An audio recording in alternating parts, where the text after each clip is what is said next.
Friend, real concept by Rajiv sir channel में आप लोगों का स्वागत। आज हम कौटिल्या जीएस टीचिंग सेंटर का जो 500 जीएस का पीडीएफ निकला है उसका सॉल्यूशन करने वाले हैं। तो चलिए स्टार्ट करते हैं।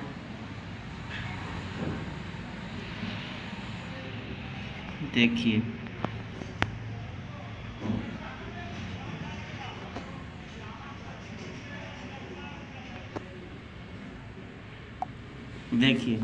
जो इसमें पहला क्वेश्चन है इसका कह रहा है कि निम्नलिखित में से किस अधिनियम के अंतर्गत भारतीय विधान परिषद को बजट पर बहस करने की शक्ति प्राप्त हुई है। तो जो इसका सही आंसर होगा ऑप्शन नंबर बी होगा। 1892 का जो भारतीय परिषद अधिनियम है वही आंसर होगा इसका। अगला देखते हैं हम लोग। दूसरा क्वेश्चन कह रहा है कि सुमेलित कीजिए।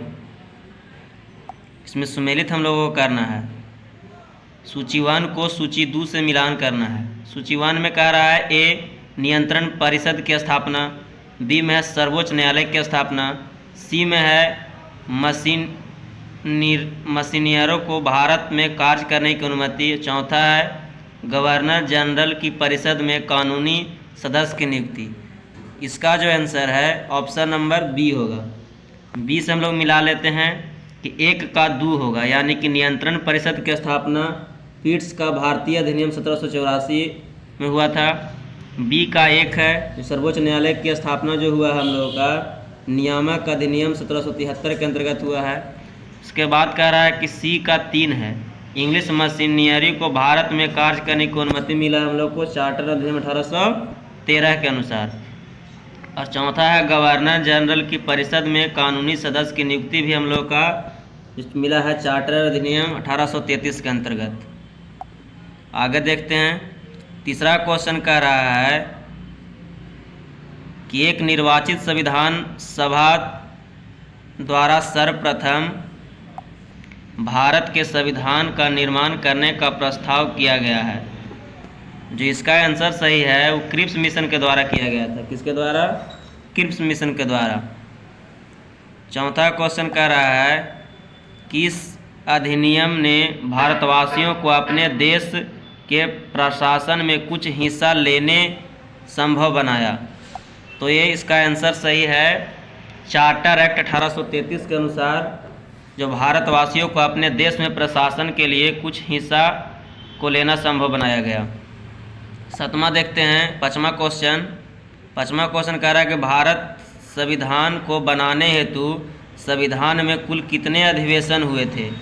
तो आप लोगों को पता हुआ होगा कि पूरा जो संविधान बनाने में कुल 12 अधिवेशन हुए थे। कितने अधिवेशन हुए थे? 12 अधिवेशन।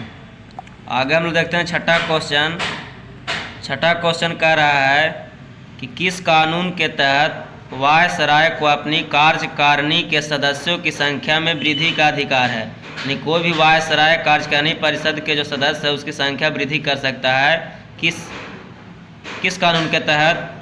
उसका सही आंसर 1861 का जो अधिनियम था उसके अनुसार। सातवां क्वेश्चन कह रहा है संविधान सभा ने डॉक्टर BR अम्बेडकर की अध्यक्षता में प्रारूप समिति का गठन कब हुआ था? मैंने कब किया है प्रारूप समिति का गठन? वो हमारा जो सही आंसर है ऑप्शन नंबर 4 है 19 अगस्त 1947 को।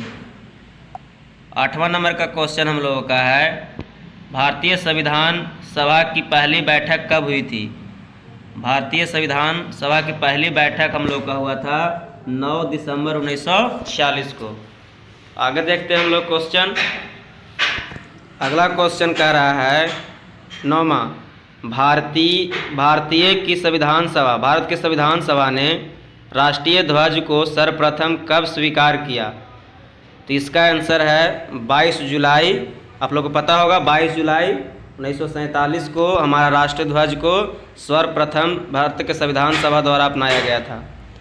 आगे 10वां क्वेश्चन है कि 26 नवंबर 1949 को अंगीकृत भारतीय संविधान की प्रस्तावना में कौन कौन से शब्द सम्मिलित नहीं हैं? कौन सब? तो आपको पता होगा कि समाजवादी है, इसमें समाजवादी, उसके बाद आगे देखते हैं पंथ निरपेक्ष, अखंडता और गणराज। तो जो शुरू में था समाजवादी नहीं जुटा हुआ, समाजवादी संविधान संशोधन करके जोड़ा गया है। आगे देखते हैं क्वेश्चन नंबर 11 कह रहा है कि सुमेलित करना है। देखिए सूची 1 को सूची 2 से मिलान करना हम लोगों को। देखते हैं पहला कि विधि का शासन कहाँ से लिया गया है। तो जो इसका आंसर है हम लोगों का ऑप्शन नंबर 4 है इसका आंसर। ऑप्शन नंबर 4 को मिलाते हैं हम लोग, तो कह रहा है कि विधि का शासन जो है इंग्लैंड से लिया गया है। उसके बाद कह रहा है विधि द्वारा स्थापित प्रक्रिया जापान से लिया गया है। राष्ट्रपति के विचारार्थ राज्यपाल द्वारा विधेयक को सुरक्षित रखने का जो हम लोग का लिया गया है वो कहाँ से लिया गया है, कनाडा से लिया गया है। और समवर्ती सूची आप लोग को पता होगा ऑस्ट्रेलिया से लिया गया है। चलते हैं आगे क्वेश्चन की ओर कि भारतीय संविधान कैसा है। जो हमारा भारतीय संविधान है वो कैसा है। तो जो हमारा भारतीय संविधान है वो अंशतः कठोर और अंशतः लचीला, ऑप्शन नंबर डी हो जाएगा इसका आंसर। अगला क्वेश्चन 13 है भारतीय संविधान अधिक कठोर तक अधिक लचीले के मध्य एक अच्छा संतुलन स्थापित करता है। यह कथन किनका है। जो कह रहा है कि भारतीय संविधान अधिक कठोर और अधिक लचीला के मध्य में एक अच्छा संतुलन स्थापित करता है, यह कथन किनका है। तो यह कथन केसी हियर का है। आगे देखते हैं हम लोग 14 नंबर क्वेश्चन, निम्नलिखित भारतीय राज्यों का उनके निर्माण के अनुसार कला नुकर्म बनाए तथा अंत में दिए गए कूट का प्रयोग करते हुए सही उत्तर। कह रहा है किसका निर्माण, कौन राज्य का सबसे पहले निर्माण है उसके अनुसार इसको सजाना है। तो इसका जो आंसर हम लोगों का है डी है। सबसे पहले देखते हैं कि जो हमारा है सिक्किम में बना था, सिक्किम के बाद है अरुणाचल प्रदेश, उसके बाद है छत्तीसगढ़, तब अंत में झारखंड को पता होगा आप लोगों को 2000 में हुआ है। अनुच्छेद क्वेश्चन नंबर 15 देखिए 15 कह रहा है कि भारतीय संविधान के कौन से अनुच्छेद में नागरिकता का प्रावधान है। तो आप लोगों को पता होगा कि हमारा जो नागरिकता का अनुच्छेद है 5 से 11 है। आगे देखते हैं 16 नंबर क्वेश्चन कह रहा है निम्नलिखित में से किसको संविधान द्वारा मौलिक अधिकारों को लागू करने की शक्ति है। यानी मौलिक अधिकार कौन लागू कर सकता है भारत में। उसका आंसर है सर्वोच्च न्यायालय। कौन है, सर्वोच्च न्यायालय। आगे देखते हैं 17 नंबर क्वेश्चन कह रहा है कि भारतीय संविधान निम्न में से कौन सा अधिकार प्रदान नहीं करता है। जो हमारा भारत का संविधान है उनमें से कौन सा अधिकार प्रदान नहीं करता है। तो समान आवास का अधिकार प्रदान नहीं करता है जो हमारा भारतीय संविधान है। समानता का अधिकार है, धर्म पालन का अधिकार हम लोग का है, स्वतंत्रता का अधिकार भी है, लेकिन समान आवास का अधिकार नहीं है। आगे देखते हैं मौलिक अधिकार। मौलिक अधिकार के बारे में ऑप्शन 4 को दिया हुआ है। इसमें कह रहा है कि मौलिक अधिकार कभी भी निलंबित नहीं किए जा सकते हैं। प्रधानमंत्री निर्देश से निलंबित हो सकते हैं, राष्ट्रपति की इच्छा से निलंबित हो सकते हैं, आपातकालीन स्थिति में हाँ। तो जो चौथा ऑप्शन हमारा है, चौथा सही है कि आपातकालीन स्थिति में मौलिक अधिकार को भी कुछ रोक कर दिया गया है। आगे देखते हैं 19 नंबर क्वेश्चन कह रहा है कि एक ऐसी रीट जो न्यायपालिका द्वारा जारी की जाती है तथा जिसमें कार्यपालिका से कहा जाता है कि वह ऐसा कार्य करे जो उसे प्रदत्त शक्तियों के अंतर्गत करना चाहिए, उस रीट को क्या कहते हैं। तो उस रीट को हम लोग कहते हैं क्यों वारंटो। आगे देखते हैं क्वेश्चन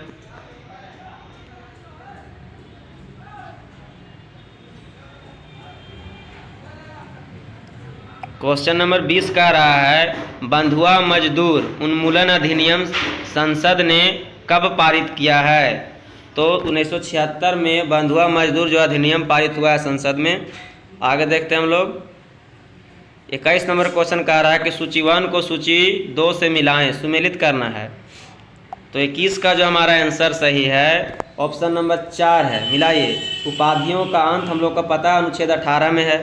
उसके बाद कह रहा है कि धार्मिक मामलों का स्वतंत्रता हम लोगों को अनुच्छेद 26 में दिया गया है। फिर कह रहा है कि अल्पसंख्यकों की भाषा का संरक्षण अनुच्छेद 29 में दिया गया है। और शिक्षा का अधिकार तो सबको पता है 21 के ए या क में दिया गया है। आगे देखते हैं हम लोग। फिर कह रहा है सुमेलित कीजिए, 22 नंबर का क्वेश्चन कह रहा है सुमेलित कीजिए सूची 1 को सूची 2 से। चलिए इसमें हम लोग देखते हैं कि जो हमारा आंसर है 22 का ए होगा। जो हमारा अनुच्छेद 40 है ग्राम पंचायतों का गठन से संबंधित है। अनुच्छेद 41 काम करने का अधिकार है। अनुच्छेद 44 समान नागरिक संहिता जो उनके गोवा में है सो है। अनुच्छेद 48 जो है कृषि एवं पशुपालन का गठन है। चलिए आगे देखते हैं। क्वेश्चन नंबर 23 कह रहा है यह धारणा कि भारत एक कल्याणकारी राज्य है सर्वाधिक दर्शित होता है। इसका ऑप्शन हमारा सी में है कि कल्याणकारी राज्य का जिक्र हम लोग का राज्य के नीति निर्देशक तत्व जो दिया गया डीपीएसपी उसमें जिक्र है इसका। 24 नंबर क्वेश्चन कह रहा है निम्नलिखित में से कौन सा एक मौलिक कर्तव्य नहीं है। हम लोगों को पता है कि वर्तमान में मौलिक अधिकार जो मौलिक कर्तव्य है 11 है, तो उसमें कौन सा मौलिक कर्तव्य नहीं है यही आप लोग को चुनना है। तो देखिए पहला है राष्ट्रगान का सम्मान करना, बहुत जरूरी है ही। राष्ट्रीय संपत्ति को बचाव रखना भी जरूरी है। राष्ट्रीय महत्व के स्थानों और स्मारकों की रक्षा करना भी जरूरी है। लेकिन जो चौथा है प्राकृतिक वातावरण का संरक्षण सुधार जरूरी है, लेकिन मौलिक कर्तव्य हम लोग का ये नहीं है। जो 24 नंबर है 24 का 4 होगा आंसर। ये कर्तव्य है लेकिन मौलिक कर्तव्य नहीं हम लोगों का। आगे देखते हैं। 25 नंबर क्वेश्चन कह रहा है निम्नलिखित युग्मों में से कौन एक सुमेलित नहीं है। मिलान करना है कि कौन सही है कौन सही नहीं है, देखना है इसमें। देखते हैं। भाग 2 नागरिकता के संबंधित है, बहुत बढ़िया है, सही बात है। फिर भाग 3 का संबंध हम लोगों का मूल अधिकार से है। भाग 4 राज्य के नीति से तक है, लेकिन 4 के ए में मूल कर्तव्य है, जो ऑप्शन नंबर 4 हम लोगों का गलत दिया हुआ है। 4 के ए में मूल कर्तव्य होना चाहिए था। यहाँ कितना होना चाहिए था? 4 का ए होना चाहिए था मूल कर्तव्य के लिए। आगे देखते हैं। क्वेश्चन नंबर 26 कह रहा है कि निम्न में से किस एक कमेटी ने संविधान के मूल कर्तव्यों को सम्मिलित करने की स्तुति दिया था। तो आप लोगों को पता होगा कि जो मौलिक कर्तव्य हम लोगों का दिया गया है वह स्वर्ण सिंह समिति के अनुशंसा पर बनाई गई थी। आगे देखते हैं।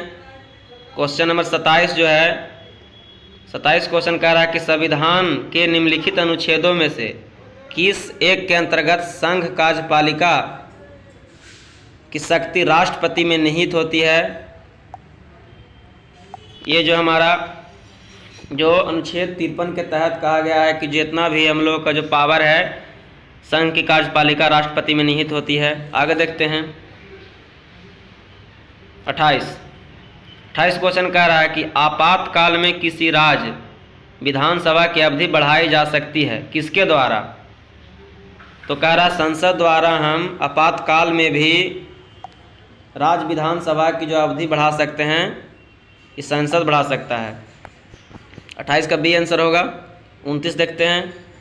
निम्न में से कौन से राष्ट्रपति सर्वोच्च न्यायालय में उपस्थित हुए थे जब सर्वोच्च न्यायालय राष्ट्रपति के निर्वाचन की विवाद सुनवाई कर रहा था? तो वह कौन से राष्ट्रपति थे? तो वे राष्ट्रपति थे बीवी गिरी। आगे देखते हैं।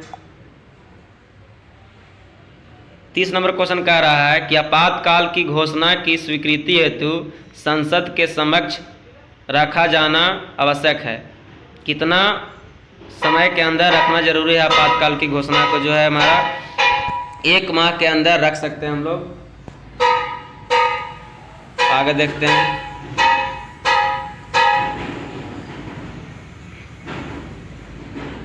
क्वेश्चन नंबर 31 हम लोग देखते हैं। करा निम्नलिखित में से किसकी नियुक्ति भारत के राष्ट्रपति द्वारा की जाती है? ठीक है, तो जो हमारा है ऑप्शन नंबर सी हो जाएगा। वित्त आयोग के अध्यक्ष और संघ राज्य के मुख्यमंत्री को राष्ट्रपति नियुक्ति करता है, लेकिन योजना आयोग के उपाध्यक्ष को राष्ट्रपति नियुक्त नहीं करता है। आगे देखते हैं क्वेश्चन नंबर 32। संविधान के अनुसार इनमें से राष्ट्रपति की विधायक शक्ति कौन सी है? तो देखते हैं राष्ट्रपति की विधायक शक्ति, तो आप लोग को देख रहे हैं कि अध्यादेश जारी करने की शक्ति राष्ट्रपति की विधायक शक्ति है। आगे देखते हैं भारतीय संविधान के किस अनुच्छेद के अंतर्गत राष्ट्रपति संसद के दोनों सदनों द्वारा किसी भी बिल पर स्वीकृति दे सकते हैं? अनुच्छेद 4 है 111। 34 नंबर क्वेश्चन देखिए आगे। भारत के प्रधानमंत्री में से कौन अपने कार्यकाल में संसद कभी उपस्थित नहीं हुए थे? उसका आंसर है चौधरी चरण सिंह, जो अपना चरण कभी भी संसद में नहीं दिए। आगे देखिए 35 नंबर क्वेश्चन है, यदि भारत के प्रधानमंत्री संसद के उच्च सदन के सदस्य हो तो इसका आंसर क्या हो जाएगा? इसका आंसर ये हो जाएगा कि वे अविश्वास प्रस्ताव की स्थिति में अपने पक्ष में वोट नहीं दे सकते हैं जब उच्च सदन में हो, राज्यसभा में हो तब। 36 नंबर क्वेश्चन कह रहा है, निम्नलिखित में से कौन से एक अधिक बार प्रधानमंत्री नियुक्त हुए हैं? तो जो इसका आंसर है ऑप्शन नंबर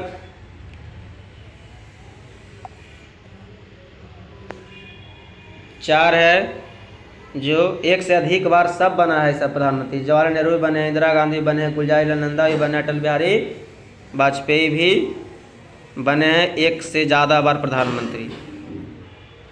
37 नंबर क्वेश्चन है, निम्नलिखित में से किसे संसद को संबोधित करने का अधिकार प्राप्त है?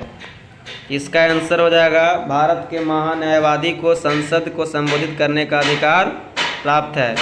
भारत का सॉलिसिटर जनरल कौन होता है? तो यह जो कानूनी सलाहकार होता है, जो राष्ट्रपति को सलाह देने के लिए नियुक्त किया जाता है इसको। क्वेश्चन नंबर 39 कह रहा है, भारत का नियंत्रक एवं महालेखाकार निम्नलिखित में से एक मित्र एवं मार्गदर्शक होता है, कौन है यो? तो ये लोक लेखा समिति को कहा गया है मार्गदर्शक। निम्नलिखित में से किसके द्वारा भारत के नियंत्रक एवं महालेखा परीक्षक के पद का सृजन किया गया है? तो संविधान के द्वारा किया गया है। आगे देखते हैं, राष्ट्रपति भवन का डिजाइन किसने बनाया था? तो जो हम लोग पता है एडविन लुटियन के द्वारा राष्ट्रपति भवन का डिजाइन बनाया गया था। 42 कह रहा है, भारत सरकार की प्रथमता सारणी में भारत के मुख्य न्यायाधीश के ऊपर कौन आता है? भारत के मुख्य न्यायाधीश के ऊपर कौन आएगा? तो भूतपूर्व राष्ट्रपति आएगा। आगे देखते हैं हम लोग 43 नंबर क्वेश्चन, सूची 1 को सूची 2 से मिलाना है। देखते हैं जब प्रधानमंत्री का कार्यकाल है तो जो है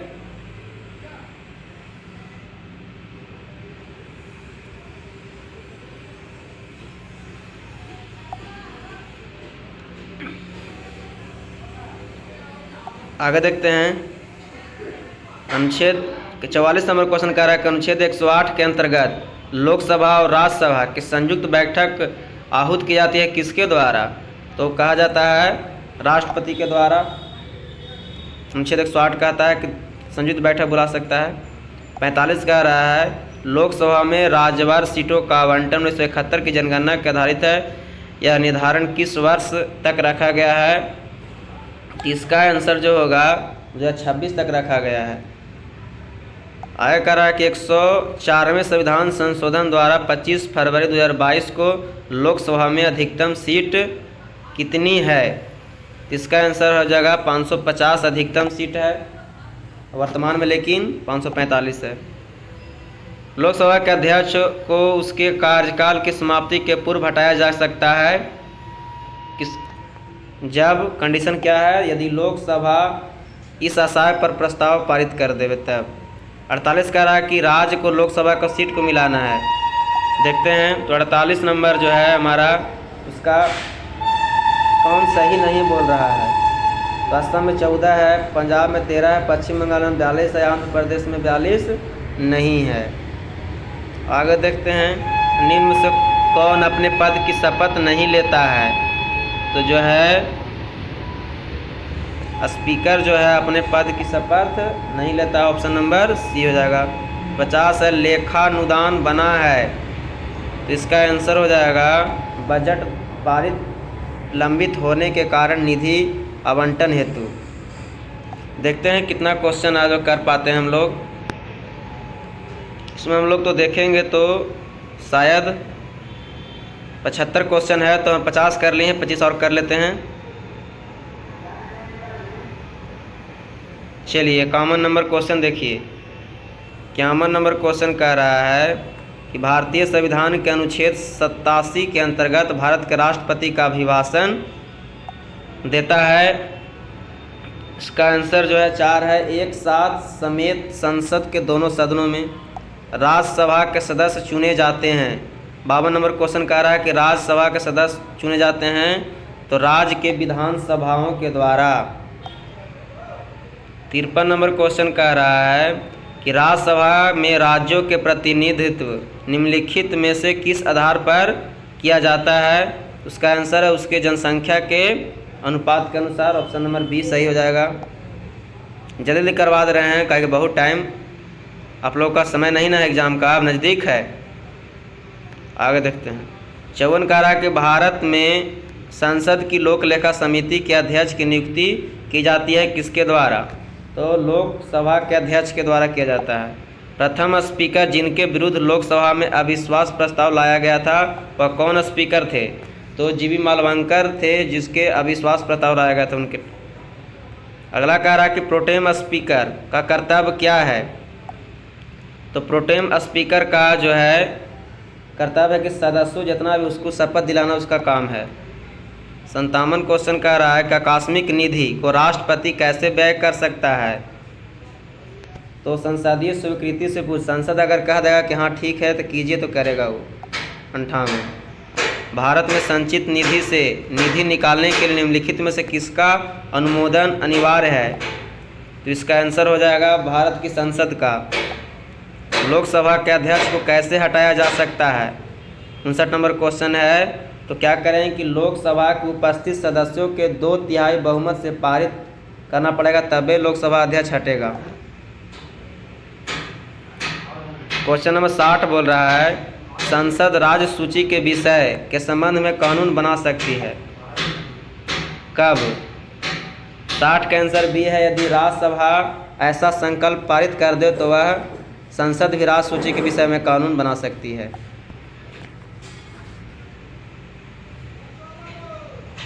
अगला 61 नंबर क्वेश्चन कह रहा है कि भारतीय संसद का सचिवालय जो है सो स्वतंत्र है, सरकार से स्वतंत्र है, उसका कोई मतलब नहीं है। सुमेलित करना है 62 नंबर क्वेश्चन में सूची 1 को सूची 2 से। अधिकारी और संस्थान, ठीक है। तो 62 का जो हमारा आंसर है ए है, ठीक है। भारत के जो उपराष्ट्रपति होते हैं वो कहाँ रहते हैं? राज्यसभा में रहते हैं। भारत का नियंत्रक एवं महालेखा परीक्षक लोक लेखा समिति के जो होते हैं वो अधिकारी होते हैं। फिर कह रहा है राज्य का महाधिवक्ता उच्च न्यायालय में रहता है और भारत का महान्यायवादी लोकसभा की बैठक करवाता है। अगला देखते हैं 63 नंबर क्वेश्चन। राजनीतिक शब्दावली में शून्य काल का अर्थ क्या होता है? तो 63 का आंसर है प्रश्न उत्तर का जो है सेशन उसी को शून्य काल कहते हैं। इसमें सिर्फ खाली क्वेश्चन आंसर होता है। 64 कह रहा है पंचायती राज को संवैधानिक स्थिति प्रदान करने की संस्तुति निम्नलिखित में से किस कमेटी द्वारा दी गई थी? तो इसका आंसर बी हो जाएगा बलवंत राय मेहता समिति।